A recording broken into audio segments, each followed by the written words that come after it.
So now we're going to talk about a high velocity, low amplitude, or HVLA technique for the talus, or we could also rephrase that as an HVLA technique for the distal tibia.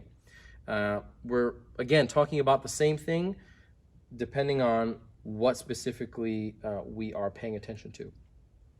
So for our dysfunction on this right side, we had said that we had an anterior talus, which was accompanied by or supported by increased plantar flexion and a restrictive barrier in dorsiflexion. So for an anterior talus or a posterior distal tibia, our position for treatment is going to be with contact anteriorly on the talus, and you have a couple different options in terms of your hand position. I prefer a position with my fingers lining up next to one another, with my ring finger on the talus, and then the rest of my fingers moving along the metatarsals. My thumbs underneath the plantar surface of the foot.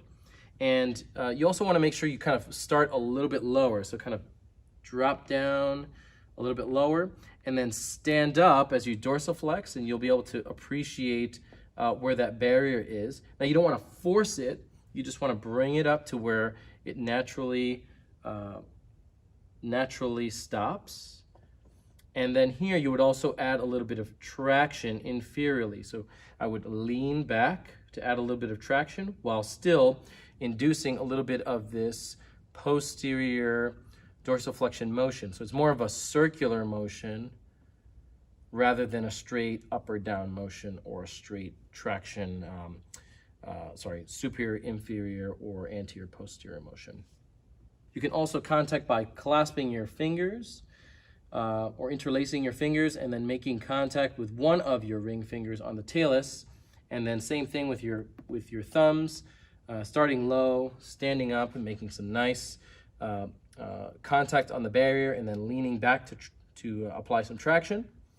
Alternatively, you can use one hand on the talus, the other hand on the calcaneus, like we did when we were specifically evaluating one leg for our talus and distal tibial dysfunction.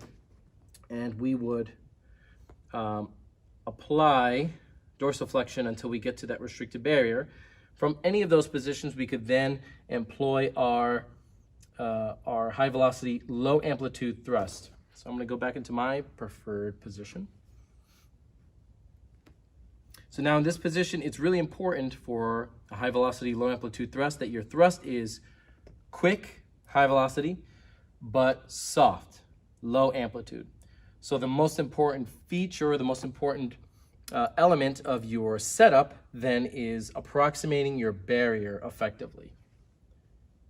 So here we are, we set it up. We get to our dorsiflexion barrier. We lean back to provide a little bit of traction. We ask our patient to breathe in and breathe out. And we're going to do it one more time. Breathe in and breathe out. At the end of that breath, we apply a quick, short, and soft thrust posteriorly in that circular direction to enhance dorsiflexion through the somatic dysfunction barrier. So if we had the opposite dysfunction, so if we had a posterior talus or an anterior distal tibia, depending on how you want to talk about it, we would instead set ourselves up so that we could drive this distal tibia posteriorly, while at the same time supporting our ankle so that our talus can move anteriorly. So our goal is to move the tibia posteriorly while we move the talus anteriorly. So we're going to take one hand, put it under the calcaneus, let that rest right on the table. Also, we could add a little bit of traction as we do that. Then we take our cephalad hand, and we're going to put that at the end of the distal tibia, not on the talus, not on the foot and ankle. You're going to put it on the end of the distal tibia. And we're going to be applying a posterior force of the distal tibia. And then we're going to be asking our patient to take a breath in and out.